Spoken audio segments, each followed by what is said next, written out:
On the morning of February 20, 2012, deputies from the Catawba County Sheriff's Office responded to a call that would leave even seasoned investigators shaken.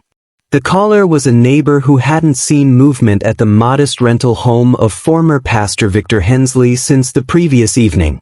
Concern turned to alarm when the front door, usually locked, appeared slightly ajar. What officers found inside would mark the beginning of one of the most disturbing murder cases in the county's history. Victor Hensley, 38 years old, lay sprawled on the living room floor. The scene was drenched in blood. He had been stabbed multiple times, wounds to his torso and chest consistent with rage rather than precision. But what caught investigators' attention immediately was the mutilation. His genitals were missing.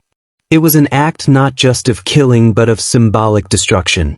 The body had been left in the open, no attempt to conceal it, as though the killer wanted the violence to speak louder than any words. Deputies quickly secured the scene. The medical examiner was called in, while detectives documented every angle with photographs and notes. Blood spatter across the carpet and walls suggested Victor had been attacked while standing, possibly ambushed when his guard was down. Furniture was undisturbed, valuables untouched, ruling out robbery as a motive. Whoever did this came with one purpose: to kill him. As Victor's body was transported to the medical examiner's office, one question lingered heavier than the rest. Where was the missing organ? Search teams combed through nearby trash bins and ditches but came up empty. The absence of that evidence was as troubling as the wounds themselves. It suggested the killer wanted it gone forever, as though erasing part of Victor was as important as taking his life. When deputies brought Roxanne Hensley into custody, the image of her that would circulate through court filings and police reports looked very different from the woman Victor had once introduced as his wife. By 2012, Roxanne was 34 years old and weighed well over 400 pounds. Her face carried the marks of exhaustion, and her clothes, stretched and worn, spoke more to survival than style. She did not appear combative during her arrest. Instead, witnesses remembered her as resigned, almost relieved, as if the storm that had been building for years had finally broken. Officers said she offered little resistance when questioned. Within hours of her arrest, Roxanne confessed to stabbing Victor and mutilating his body. According to detectives present, she spoke clearly and without hesitation, admitting that she had gone to his home under the pretense of discussing their son Matthew's future, but once inside, rage had taken over. The detail that shocked investigators most was her casual explanation of what happened afterward. She admitted to severing Victor's penis and discarding it along the highway as she drove away. For detectives, her lack of hesitation in describing the act underscored the depth of anger fueling the crime. News of the confession spread quickly. In Catawba County, where church culture and family reputation often shaped how neighbors viewed one another, the thought of a mother committing such a brutal act was almost impossible to process. Roxanne had once been known in the community as the pastor's wife, a role that carried both status and scrutiny. Now she was being introduced to the public in an entirely different light, as a confessed killer. For investigators, motive was not hard to establish. Roxanne pointed to Victor's years of humiliation, his failure to pay child support, and the Facebook post that compared her body to that of his new partner, Michelle Leary. Detectives knew such an explanation would resonate in court, but they also recognized it could never fully account for the level of violence she unleashed. Stabbing someone repeatedly and mutilating the body suggested long-buried anger, resentment that had festered until it turned into something irretrievable. Long before the night of Victor Hensley's murder, the story of Roxanne Hensley had been shaped by forces she couldn't control. Her family carried a history of obesity so pronounced that it seemed to touch every generation. Relatives recalled a line of women who grew heavier with age, their bodies yielding to patterns of weight gain that no diet ever seemed to reverse. The most devastating example was Roxanne's own mother, who weighed close to 500 pounds at her peak. She suffered from hypertension, diabetes, and limited mobility in her later years. By the time Roxanne was 19, her mother was gone, dead from complications of high blood pressure, a loss that haunted her long after. The death left a mark on Roxanne, but more than grief, it left determination. She understood the path laid out before her if she didn't act.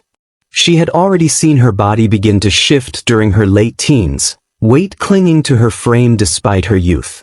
Determined not to repeat her mother's story, she committed herself to fighting back.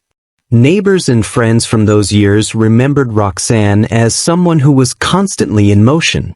She joined a local gym before it was common for young women in her community to do so. She ran laps at the high school track long after the bleachers had emptied. On her bedroom mirror, taped scraps of paper carried handwritten notes. "Stay moving. Stay alive." For Roxanne, fitness wasn't vanity, it was survival. Her efforts were visible. By the time she was in her early 20s, Roxanne had built a reputation among her peers as one of the few in her family who had successfully broken the cycle. Slim and energetic, she stood apart from the women around her, and it gave her a sense of both pride and relief. For a while, she believed she had beaten her bloodline, that discipline and willpower could rewrite the narrative that seemed destined to define her. But the past remained in the background. At family gatherings, aunts and cousins would warn her, sometimes half-joking, that it always catches up. Those words planted seeds of doubt. She knew the weight of heredity. She had lived it through her mother's slow decline. Every skipped workout felt dangerous, every indulgence a threat. It was in that mindset that Roxanne first met Victor Hensley at a Super Bowl party in the late 1990s. He was in seminary at the time, ambitious and charismatic, and he noticed her immediately. The relationship moved quickly, fueled in part by the image they projected together. A young pastor in training with a fit and attractive partner by his side. For Roxanne, meeting Victor felt like validation of her struggle. All the hours in the gym, all the effort to stay disciplined, seemed to have carried her to a different kind of life, one where her family's history no longer defined her. She didn't know then that her fight was only beginning. When Roxanne Carter married Victor Hensley in the early 2000s, she entered the union believing she had found stability. In those early years, Victor encouraged her in ways that seemed supportive. He praised her looks, told her she was the image of strength he wanted at his side, and made promises about the life they would build together. But beneath the charm, there were early signs of a controlling temperament. Friends who knew the couple recalled small moments that seemed harmless at first. Victor asking Roxanne not to spend too much time at the gym, hinting that her workouts might attract unwanted male attention, or telling her that his schedule and studies mattered more than hers. At first, Roxanne dismissed these remarks as protective, even flattering. She had grown up in a community where men were often expected to guard their wives, and she tried to interpret his comments as signs of care. But slowly, the requests turned into rules. By the time Victor was preparing to lead his first small congregation, he told Roxanne outright that he did not want her in the gym at all. He framed it as a matter of propriety. A pastor's wife should be modest, he insisted, not in leggings or workout clothes where other men might look at her. The decision cut at the core of Roxanne's identity. Exercise had been her shield against her bloodline, the one tool she had to keep herself from becoming what she feared most. Yet she faced a painful dilemma: continue fighting for herself or comply with her husband's demands. Roxanne chose compliance, believing that sacrifice was part of being a supportive wife. It was the first compromise in a marriage that would demand many more. Victor's grip tightened gradually. He scrutinized what Roxanne ate, telling her to cut back on portions and to fast more often. He criticized her clothing choices, steering her toward styles he deemed more appropriate. Over time, her circle of friends shrank as Victor discouraged outside influences that might, in his words, distract from their household's mission. What had started as subtle remarks about the gym expanded into full control over her routines, her appearance, and her independence. For Roxanne, the consequences were immediate. Without her workouts, her body began to change. The weight she had once fought so hard to control returned quickly after the birth of their son Matthew. Each pound gained fed not only her anxiety but also Victor's disapproval. Instead of supporting her attempts to reclaim her health, he doubled down, insisting that she focus on dieting and prayer rather than exercise.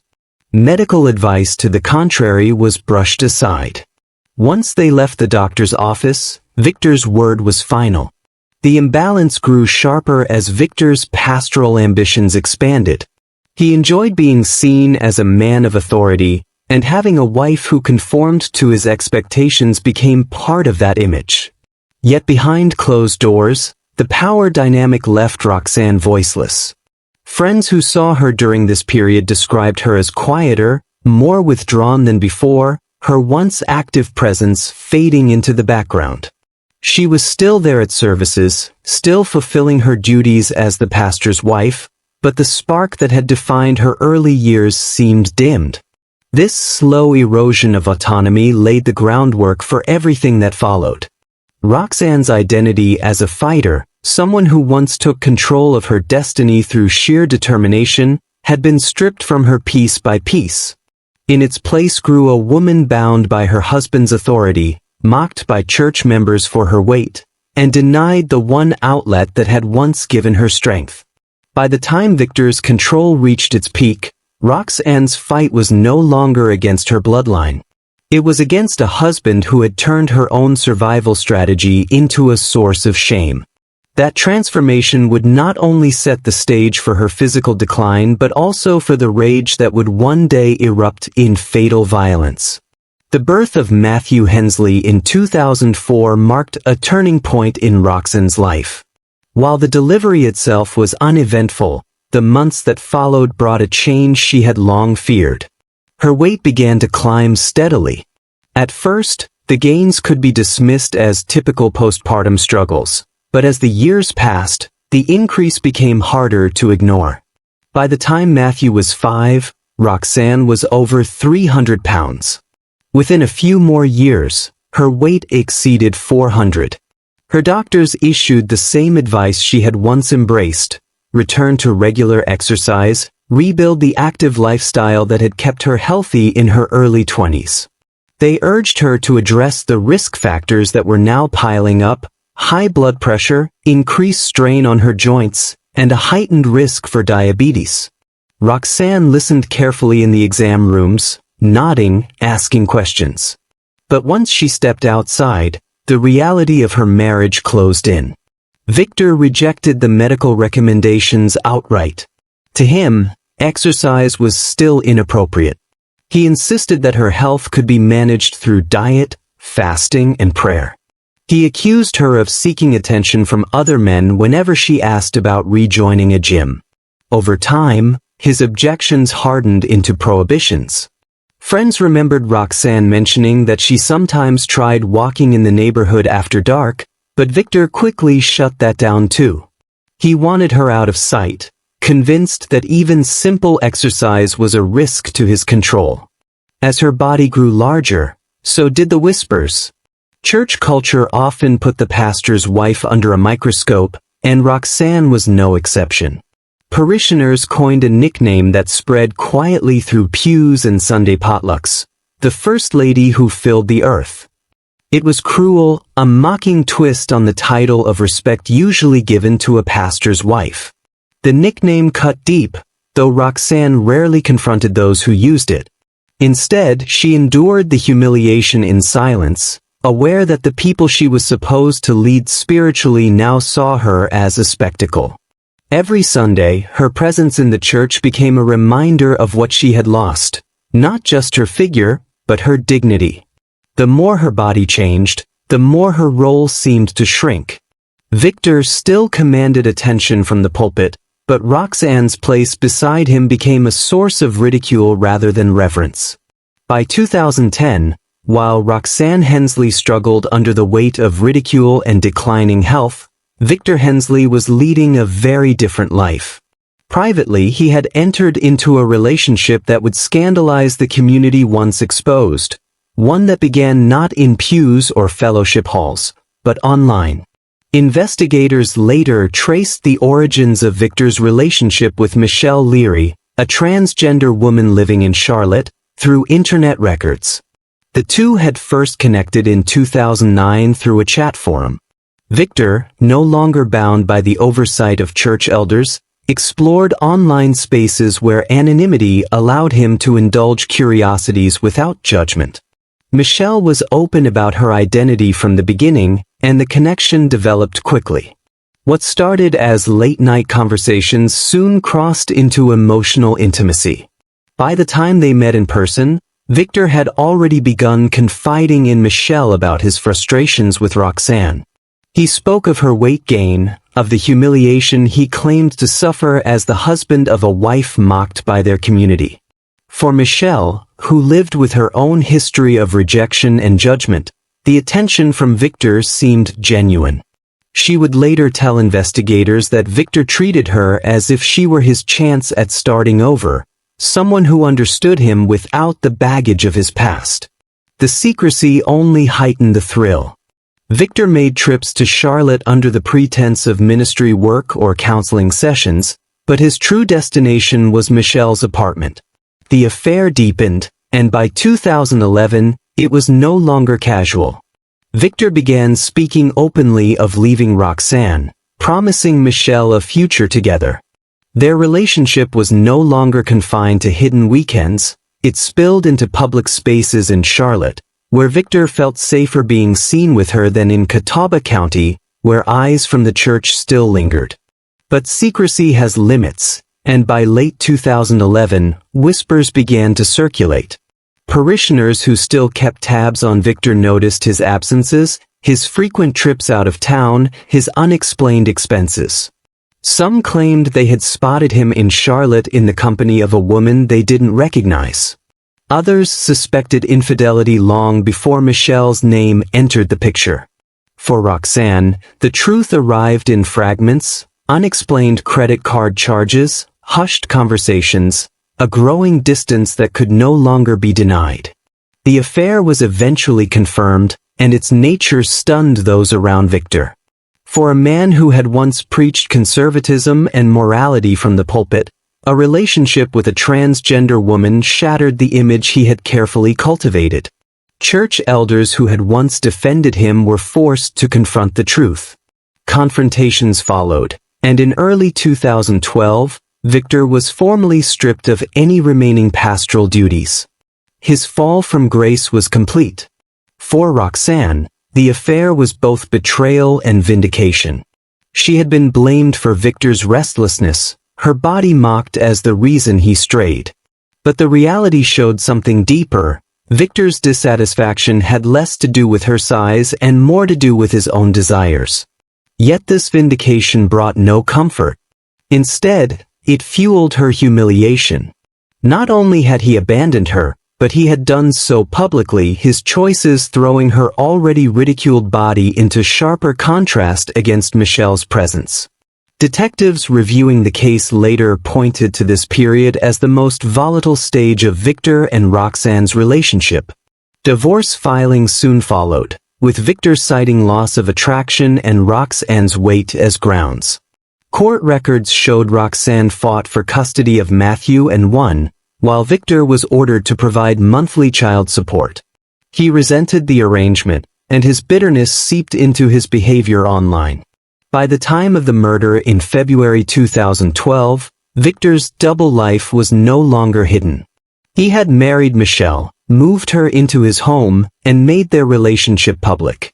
For the Hensleys' former congregation, it was a scandal they could barely process.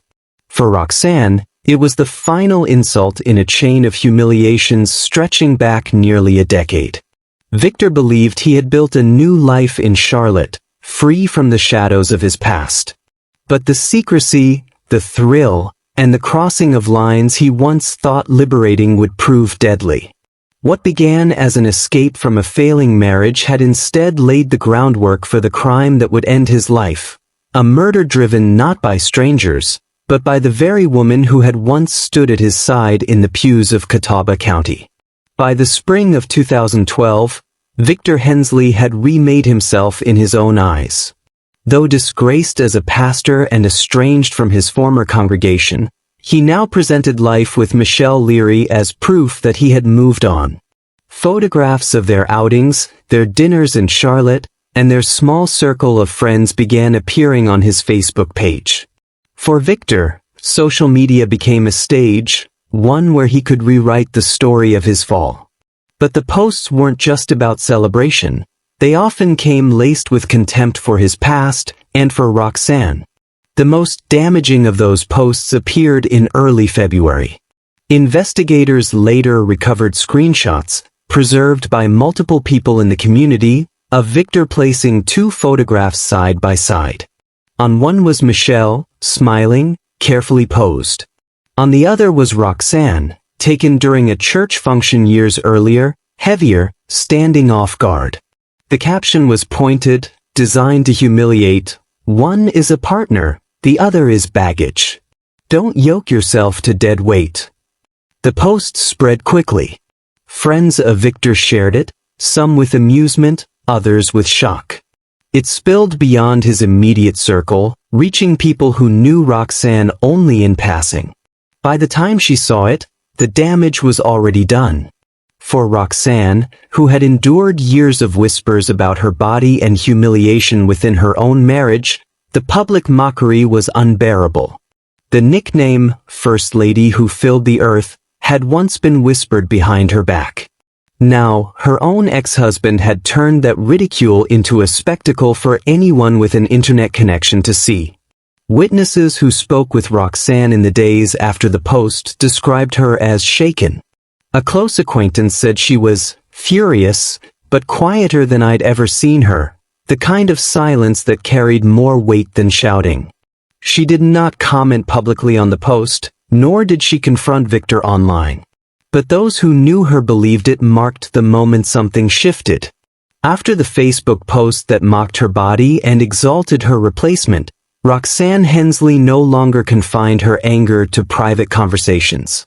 She did not respond online, she did not call Victor to confront him, and she did not tell anyone in her family what she was planning.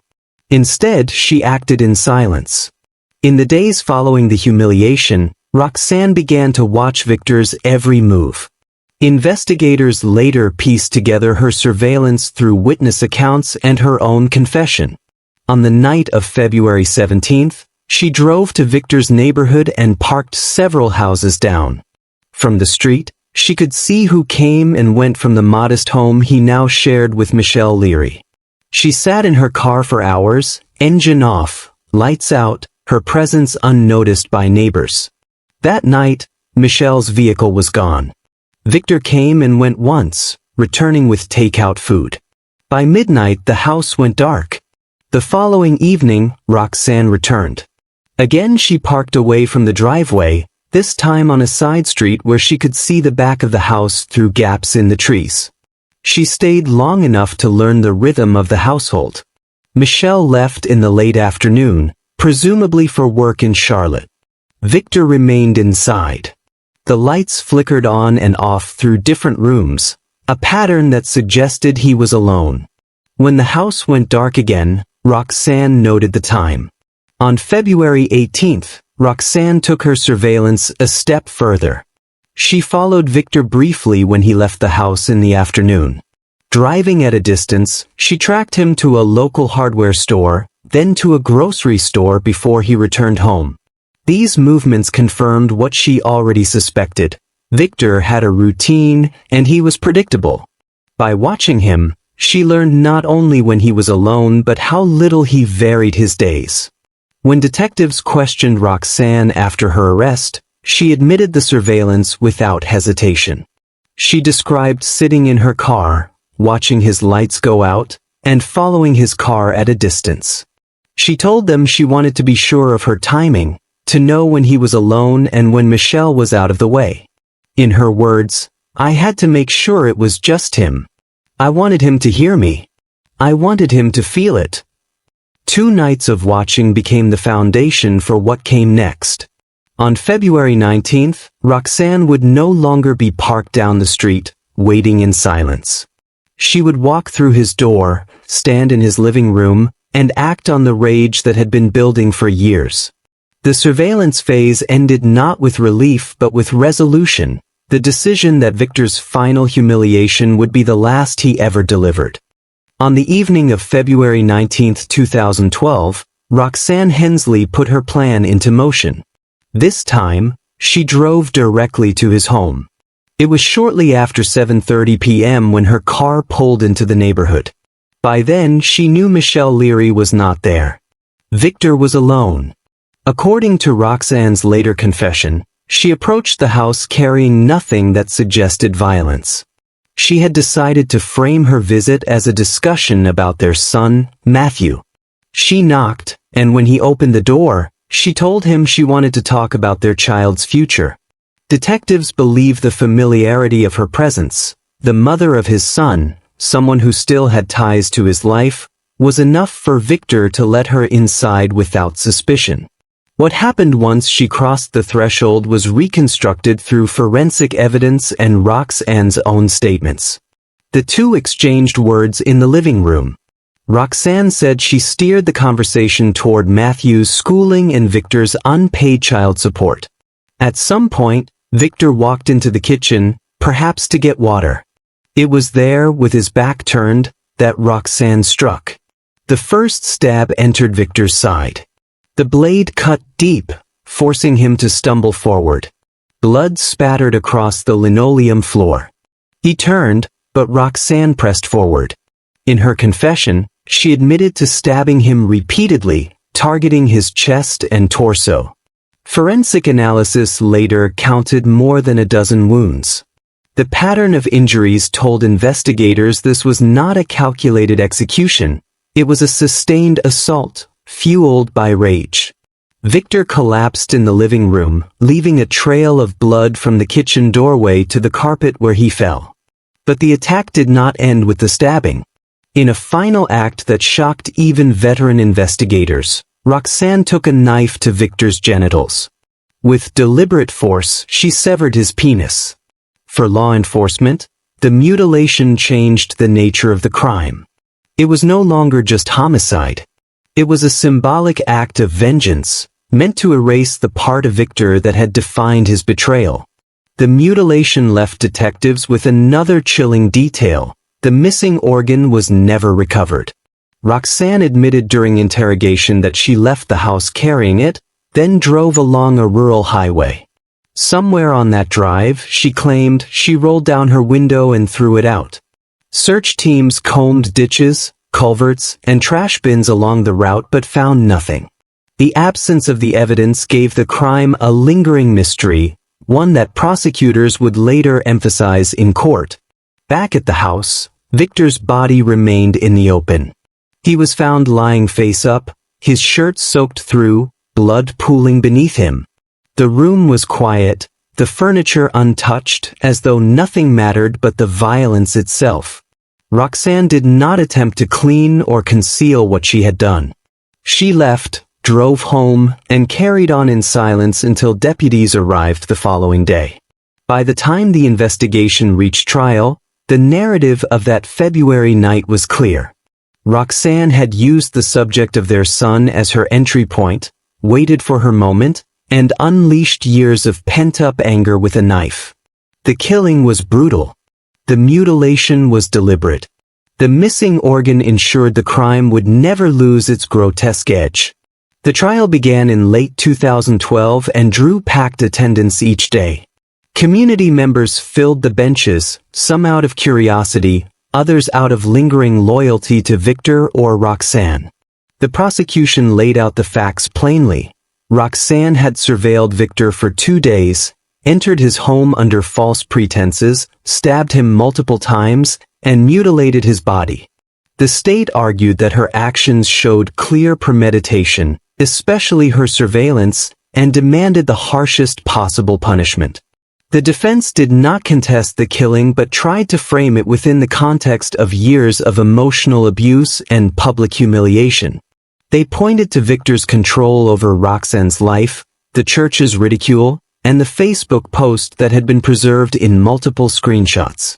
A psychologist testified about the cumulative effects of shame and isolation, describing Roxanne as a woman whose identity had been eroded until rage boiled over. But the brutality of the crime overshadowed those arguments. Jurors heard graphic medical testimony about the stab wounds and the mutilation. The missing organ, never recovered, became the centerpiece of the state's claim that this killing was not just murder but an act of desecration. Reactions in the courtroom mirrored the division in the community. Some viewed Roxanne as a villain, a woman who robbed her son of a father and committed an act so grotesque it could not be excused. Others whispered about Victor's own faults, the control, the affair, the public humiliation. Even among those who condemned Roxanne, many admitted Victor had provoked her through cruelty. Yet in the eyes of the law, provocation did not justify what she had done. The verdict was unanimous, guilty of first-degree murder. In January 2013, Roxanne Hensley was sentenced to life imprisonment without the possibility of parole. She showed little visible emotion as the sentence was read. Reporters present noted that she looked forward rather than at the gallery, as if she had expected the outcome from the start. The custody of Matthew Hensley, then 8 years old, became the next concern. With his father dead and his mother imprisoned, the court placed him in the care of extended family. Records show he went to live with relatives on Roxanne's side, away from the immediate shadow of the crime. Judges ordered his identity and school placement to be protected as much as possible, recognizing the trauma of his situation. He would grow up with the knowledge that his mother had killed his father, a burden heavier than any court order. For Catawba County, the Hensley case left scars that lingered long after the sentencing. The brutality of the murder and the missing organ became part of local lore, recounted in hushed tones at diners and gas stations. But beyond the gore, the case represented something deeper, the collision of humiliation, vengeance, and domestic fracture. It showed how years of control and ridicule could culminate in a single night of unimaginable violence. In the end, the story of Victor and Roxanne was less about a failed marriage than about the slow corrosion of dignity. A woman once determined to escape her family's history had been reduced to a figure of ridicule. A man who once preached morality had descended into cruelty and contempt. Between them stood a child, left to carry the legacy of both. The case closed with Roxanne behind bars, Victor buried, and Matthew in protective custody. But for those who followed it closely, the Hensley story blurred the line between victim and offender. Roxanne's act was unquestionably murder. Yet the path to that living room floor, soaked in blood and silence, was paved with years of humiliation that made vengeance feel, in her mind, inevitable.